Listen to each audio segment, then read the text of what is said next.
Welcome, welcome, welcome. Welcome to Power Up, where we provide you with holistic information about natural and holistic remedies, plus anti-aging and money-saving tips. In this episode, we will be joined by our well-renowned artist, Grace Kisa, as she discusses and explains using art to holistically heal from a stroke. But before I introduce her, let me give you some background about Grace. Grace graduated from the Art Institute of Atlanta, Georgia, and has worked as a professional artist for over 20 years, exhibiting in solo and group exhibitions across the United States. Last year, she had an exhibition with the European Cultural Center in Venice, Italy, in a showcase titled Personal Structures Beyond Boundaries. She has also presented at the International Sculpture Conference, and she does have public art commissions with the Atlanta Beltline. She also had an exhibition at the Hammond House Museum in Atlanta called the 2020 New Africans, and she is published in the New York Times, Forbes, the Atlanta Journal and Constitution, Arts Atlanta, Black Art in America, and Rolling Out magazine. Welcome, Grace. Welcome to the show. Thank you, Marshall. Thank you for the invitation. I'm excited about our upcoming conversation about healing through the arts. Great. So I hope I haven't missed anything. You haven't. But just before we continue, where can people find you? What sites are you on and what's your website address? Website address is gracekisa.com. Instagram is at Studio Grace Kisa. And on Facebook, Grace Kisa's Art or Art by Grace Kisa. Thank you. So, can you share with us? I know you had a stroke and it was a such an emotional thing. Can you lead us to how it started? What started, where you were, Yeah. if there was anyone around you, how did this start and where did you end up when you finally woke up? Yeah. So, about 10 years ago, I was traveling to the DC area to be showing an exhibition at the Morgan State University. It was a group show called Contemporaries. So my fellow artists were showing at the museum, and I was there to do that. Now, a couple of days before the opening, I started experiencing a severe headache, like a headache that would not subside. It got increasingly bad. And, I tried to take some headache medication. Nothing worked. That next morning, everybody went to work except for my brother-in-law. So he and I were at home and he was talking to me about music. And he said I didn't look quite right. So he went and got me a cup of water. He could see that when I reached out for it, that something was wrong with my hand. And so he was like, if you don't feel well, I'm going to take you to the doctor. So I was going to get ready to get my clothes and get ready to go to the hospital. And then I noticed that, I couldn't stand up properly. And very soon, a few seconds after that, was the last memory I had. So, Wow. apparently he called 911 and the ambulance came, picked me up, took me to the first hospital, who stabilized me. So they didn't do anything invasive. Well, all they did was stabilize me and move me on to the next hospital, major hospital that could attend to what was happening. And so eventually it was, I did suffer a massive stroke and I was on a ventilator. A few days after that, I started coming out of it pretty rapidly, actually. So in total, it was about 9 days in the hospital. On the ninth day, I was checked out. So going from being on a ventilator and in 9 days leaving Mm. was like really mind blowing to me, especially when it was explained to me because I didn't know why I was there, what happened. And I was told that I had suffered a massive stroke. So going from on a ventilator, right side paralyzed, and then Mm. slowly everything started coming back. Speech, writing, mobility, until I knew where I was. I knew who the people were around me. I did the physical therapy and they were like, okay, you can go home. But, my mind hadn't caught up to, okay, I'm just trying to grasp the concept that I had a stroke. and Mm. everything's going so fast. And then they're like, okay, you're ready to go. I'm like, is it safe for me to be out? And they were like, yeah. Took the tube from down my throat and all that. And I was like, what? So it took me a while even to process what had happened. Mm. So, when you experienced this stroke, how did Mhm. it change your life both physically and emotionally? So I'm going to talk about how physically, how it, first of all, the devastation of the stroke itself, and that it was then resolved with two blood transfusions because it was Mm. caused by severe anemia. So there was Okay. actually no blood left. So gave me two blood transfusion, of course, blood thinners and all that to help in the recovery. And the recovery was very, very fast physically. Psychologically, it one of the big bonuses that I learned was the power of your friendships, your circles, your family, um your community, how they rallied around me. And that's from people who I grew up with throughout my life to the Wow. people who are in my life today. How people rallied in prayer and intention and uh, gathering to meditate on my healing. Hmm. There is nothing that medicine can't explain about that, or maybe they can, but what I take it as the power of the community rallying around a person, like I Wow. felt that Okay. when I got out of the hospital. We went to Morgan State University where the exhibition happened, and we got to check in. I went with my husband, I went with my sister, and two other people. There's an art dealer in Virginia. So we went to see the exhibit that I had been there for, but that I missed the opening for. And I was told that at the opening, everybody in that room prayed for me before they started the Wow. exhibition.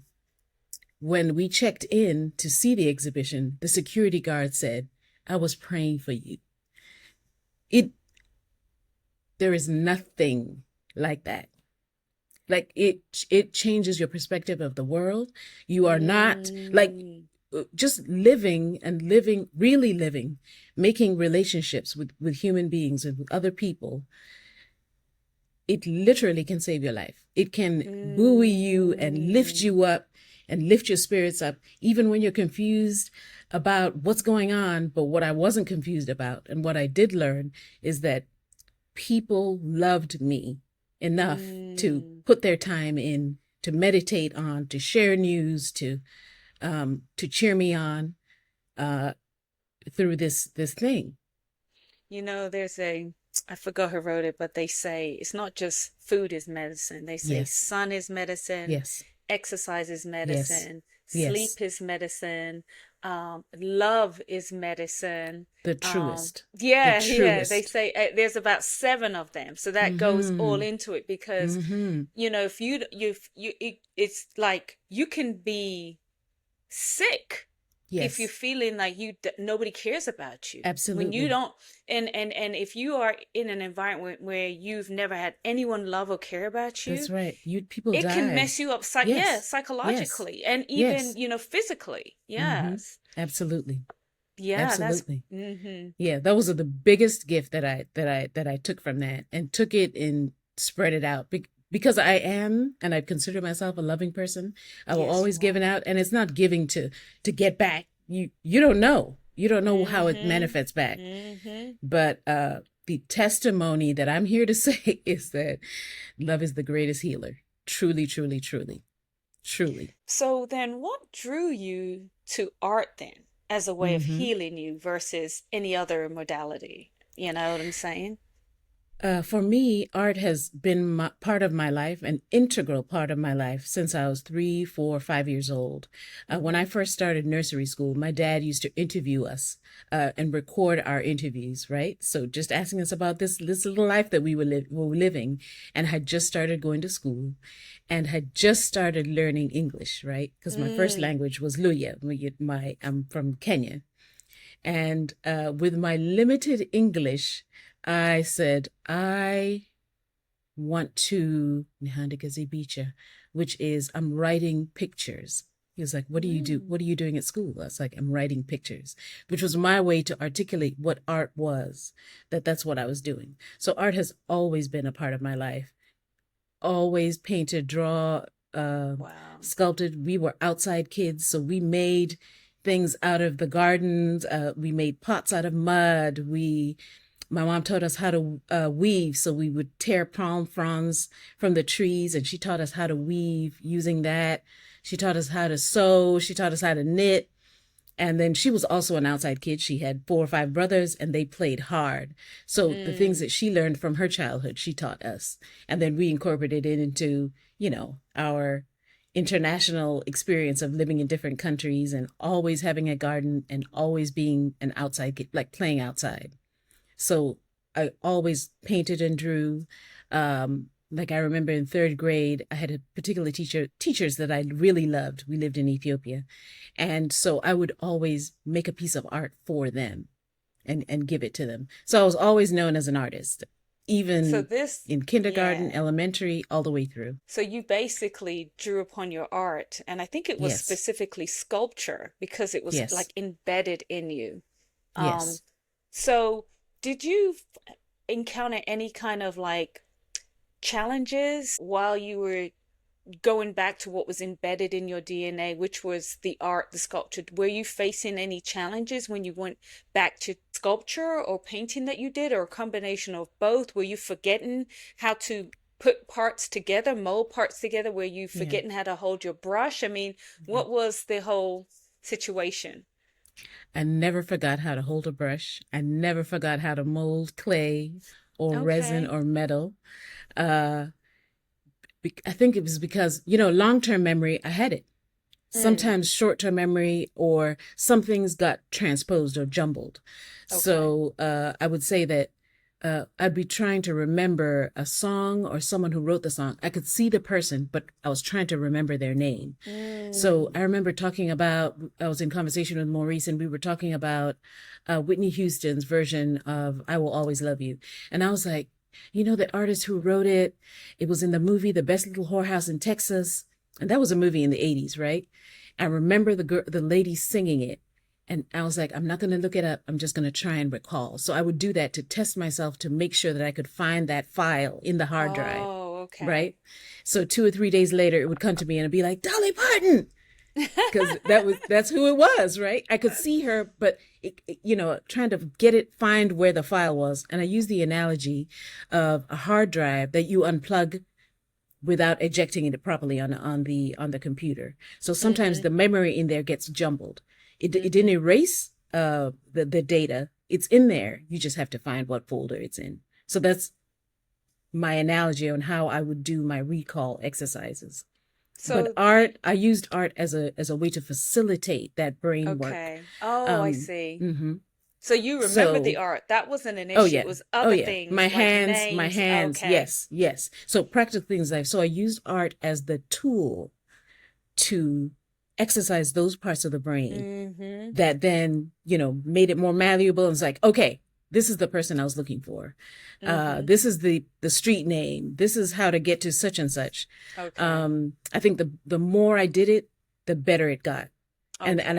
I use that in my daily life. So I've always done art, and I'm thinking sculpture in particular because I do mixed media sculpture, which is taking different elements and making them work together, which is part of an engineering or problem solving practice.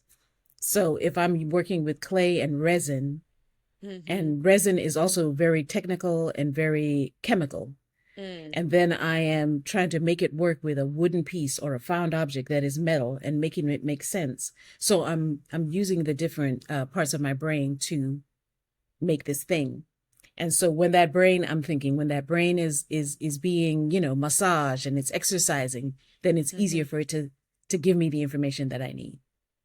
So what was the first piece of sculpture did you work on after your stroke, or did you continue on a piece of sculpture that you had worked on midway and then the stroke happened? Was there a particular, do you remember that? I don't remember what the first piece was. I know that Maurice was told when I checked out of the hospital, the doctor said, get her into her life as fast as possible, as much as, and Mm, immerse yourself into the life that you were living. and it'll help with the recovery. So I don't know if I continued a piece that I had finished. I don't remember, but I know that I was working on work for my first exhibition, which was probably in the spring. It was so about Okay. 4 or 5 months later. So I worked on a body of work for that, and it had painting and sculpture. So Oh, yeah, so it was smaller pieces, smaller to mid-range pieces for work, an exhibition.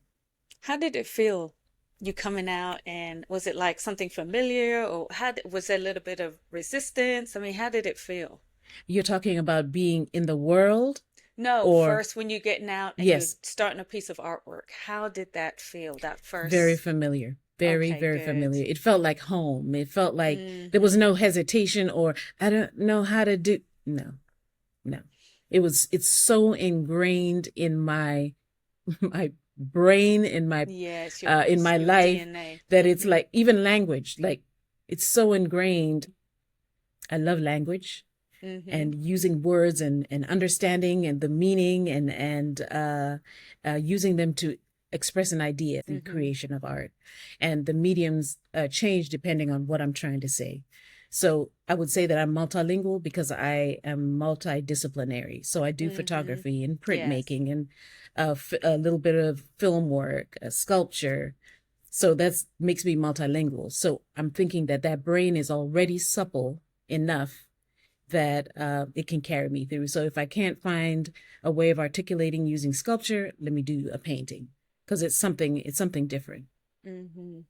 Okay. Have you seen a change in yourself since after the stroke? What has Of changed course, in you? of Mm-hmm. course. I mean, how do you see Uh, life now? Man, when it is so precious and our time really is limited. I didn't want the main thought that I said is I don't want to waste my time. I don't want to waste Mm, my time. I don't want to waste my time on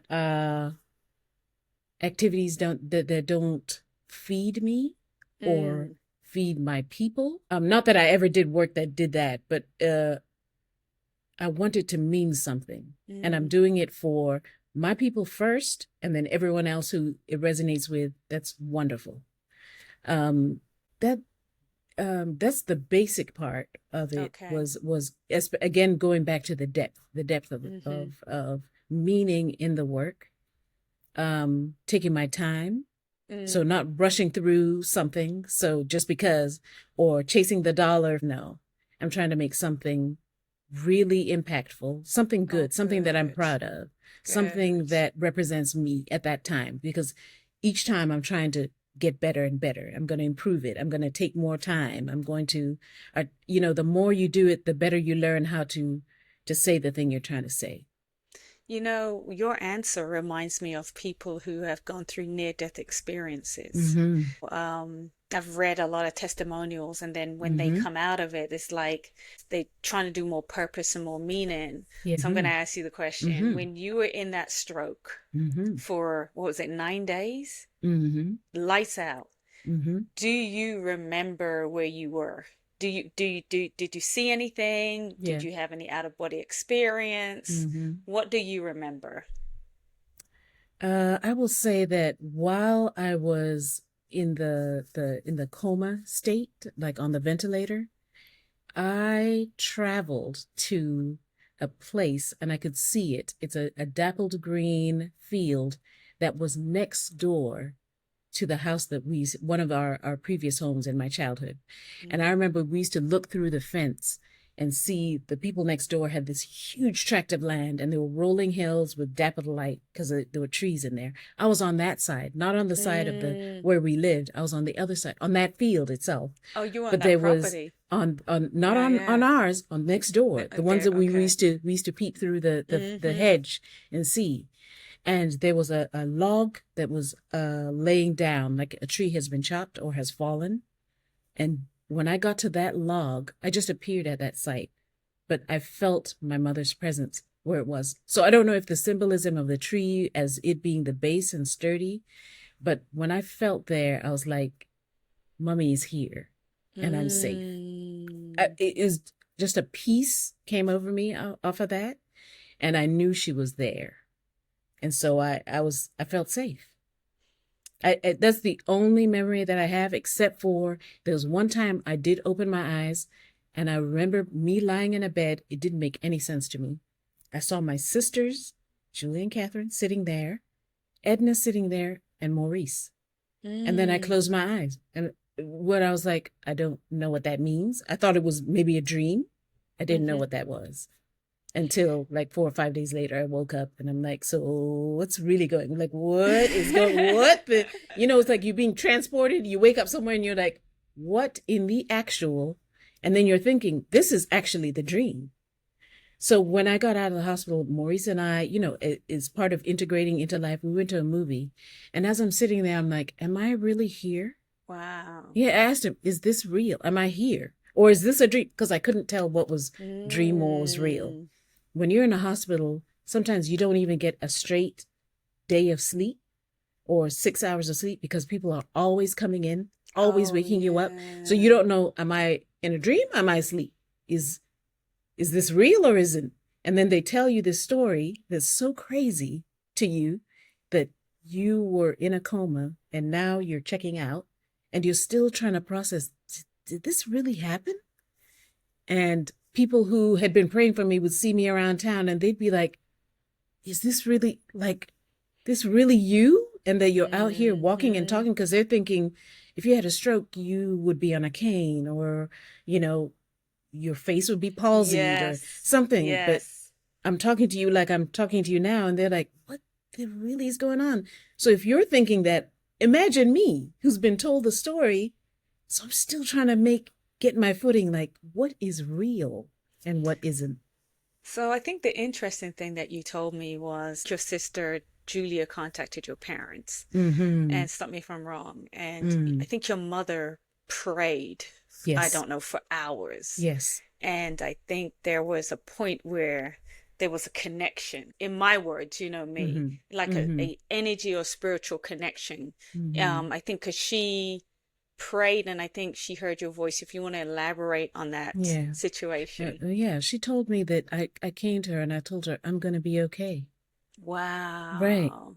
So when I came out of, when I came out of the coma and Maurice called them because he'd been giving them, point by point, this is what's happening, this is what, and so they put them on the phone, and my mom was like, Auntie, are you okay? And I was like, I am.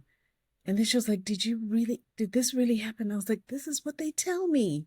But then later, Mm. I told, we would continue talking about it. And I told her, about the field and that, I knew that she was there. And that's when I felt safe and peace. And she said, you came to me and told me you were going to be okay. Wow. So I'm thinking something happened there energetically. Yes. Children are always connected to their mother anyway. We've Mm-hmm. always known this. Mothers have always been connected to their children.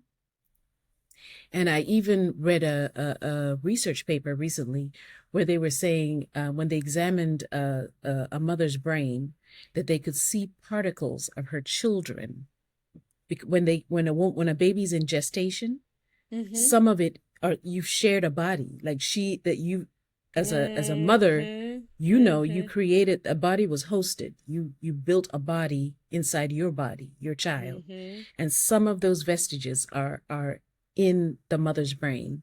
So I'm thinking, so that also gave me another layer to the connection between mother and child. And I I think, had. but then my mother is also very spiritual, Mm-hmm. very grounded, she's our anchor. And so Mm. for me, definitely, definitely. So that, I think that was, whatever it was, we had a connection. Yeah.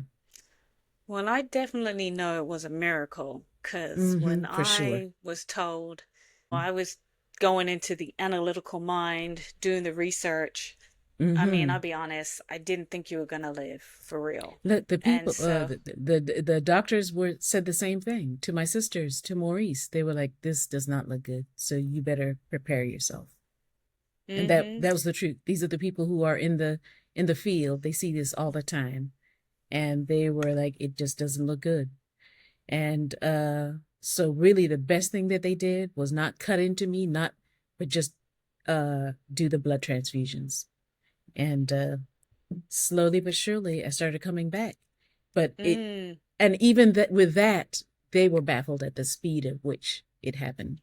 You know, there's a thing where I remember I was telling a girlfriend of mine, she Yeah. was like, And you those can't both think those that you things can't are not focus. exclusive. Yes. She's like, you Yes. gotta, because I was like, there's a 98% probability. And she was like, you Yes. cannot think like that. You Yes. gotta think about that 3% that changes. She's like, Mm-hmm. it's all about Mm-hmm. energy, it's all about Mm-hmm. the spirit. And Yeah. when you came through, I didn't even Yeah. think you'll come back and be 100%. Right. That's That's, exactly right. And that's most people when they were like, hmm okay, she's been released from the hospital, but they're expecting to see wheelchair, walker, crutch. No, I'm walking on my own power, and not really because I don't say that because it's I believe it's also the power of that love energy hmm that keeps you even though you're in doubt and you're like I don't even know what is happening, but I'm taking it and running with it, literally. So, oh wow. So, on top of just doing your art, what other Mm. changes have you done to, I mean, because well, number one, the root cause of your stroke was iron. Did you say that? Lack of Yes, iron? severe anemia. Yep. Okay. So, how have you also changed? Have you changed your diet or any Yeah. other things also Yeah. to make Yeah. sure that this doesn't happen again? What are you doing? Absolutely. So one of the things that the one of the doctors had told Maurice is that she is originally from East Africa, and they are predisposed to anemia. So you're Mm, going to this is an understanding why we always have meat. Barbecue meat is on the top of our list when you go to Kenya to get something to eat. It's going to be meat. We have herdsmen throughout East Africa. So people, now I understand why meat is the thing. So coming to hmm the US, I had started doing these people when people were get off, I'm doing more vegan diet, a more vegetarian diet. I'm going to cut down on the meat. So that's what I was doing, just blindly, hmm not taking into hmm account and how important that is. I ate pretty healthy before with the fruits and hmm vegetables and all that, a lot of grains and beans and nuts, but I had cut out meat. And even though I Mm, was getting iron from collard greens or kale, it wasn't enough. I needed animal protein. And so that I have hmm added that, and that it makes a huge difference, a huge difference. Oh, Like wow. it wouldn't happen again. It wouldn't happen again. I'm on it, realizing what that is. And it's not a disability or anything, but you're taking into account where you come from, because this country hmm is full of immigrants and we're doing this thing, but they were from all over different regions, and there are reasons why those people ate what they ate. Mm. And so you're doing all these vegan, and Paleo, nothing against, keto. right, all of that, the Daniel, all of those fasts, who knows who. And hmm there are advantages to those fasts, because all in all, people are just trying to be healthier. They're trying to Yeah. eat whole foods. They're trying to cut down on processed foods. So what we're doing is it's still whole foods. I want real lean animal flesh, and it's not even every day. It's just once hmm in a while. I will have some. I can feel it in my body. Like I think I might need Oh, some real. really? So what And signs do and you feel? I can feel the difference after I have it. Really? Like, could Mm-hmm. you expound on Mm-hmm. that? Like, how do you feel? Do you feel tired? Are you getting Sometimes, sensation? sometimes, hmm sometimes it is. You're like you're hmm not as vibrant as you are. Yes, you're going through the hmm day, but you're not as vibrant. You don't have as much energy. Okay. Or I'll say I don't have as much energy. I'm not as vibrant. And so I'll be like, you know what? That's what I need. Just like, and it's very similar to when you haven't drunk enough water, when you are hmm regular on your water, your body's like, I'm not hungry, I'm thirsty. And then you're hmm guzzling down water because you're dehydrated.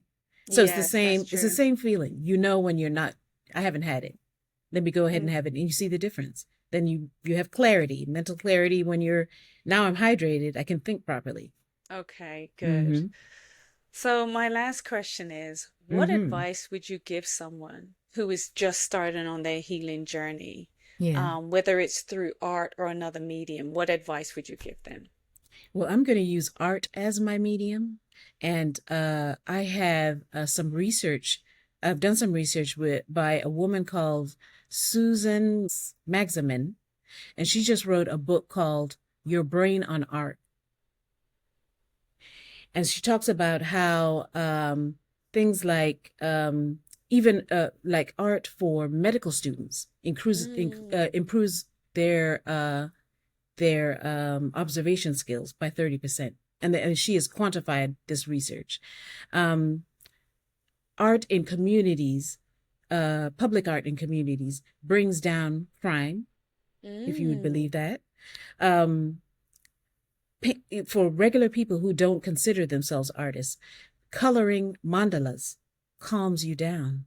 Mm. Going to a play, listening to live music, changes people's psychologically. Mm-hmm. For people with dementia, doing art improves their faculties. For people with lung COPD, just Mm. singing for an hour. It doesn't have to be on tune or anything, but just sing along improves your lung function. So for Wow. me, art is my religion, my practice, an integral part of my life. And it's not just the art that I do, but the art that I take in. So Mm-hmm. going to the movies, watching plays, being on set when movies are being shot, Oh, nice. costuming, all those things, they get your brain bubbling. Mm-hmm. They feed your brain. And so then you start to look for things like that continue to feed you, because it, Okay. it, it doesn't necessarily mean that you're going to be an artist, but we really all are. All of us were artists when we were in kindergarten, drawing and coloring, True. and everyone was. And then something comes in, like a capitalism or different school systems phase out art and music in classes, Mm. and kids are then left at a deficit as to what they can do, and it That's true. feeds the rest of your brain. So MIT was the first engineering university that I saw that started having art in their program. And so instead of just STEM, science, technology, engineering, and math, they changed it to STEAM, where art is Oh, part of it. wow. Georgia Tech has started giving art students to their tech students, because they realize it is a way you can solve for X differently. There are different ways of thinking. Different pathways are opened Mm-hmm. up when Mm-hmm. you're thinking creatively. Artists think It's the differently. left and right brain. Yes, So if yes. you And get it's them actually working. the same brain. It's the same size. Mathematics and science and all that is art. It's all on the same side. People think it's two sides. It's the same. Piano playing is mathematics. Mm. Yeah, it's Mm-hmm. mathematics, engineering. I use engineering when I'm putting these things together that are That's of true. different mediums. So it's a way of, again, solving for X. Okay. Yeah, yeah. Well, well, thank you again. Just again, could you just let us know where you can be found online? I can be found at gracekisa.com, online, on Instagram at Studio Grace Kisa, and on Facebook at The Art of Grace Kisa. Thank you so much, Grace. I really appreciate that. Thank And you. thank you, Thank you, everyone, for Marshall. tuning in. All right. And follow me for more holistic power up tips. All right, Very good. bye. Bye.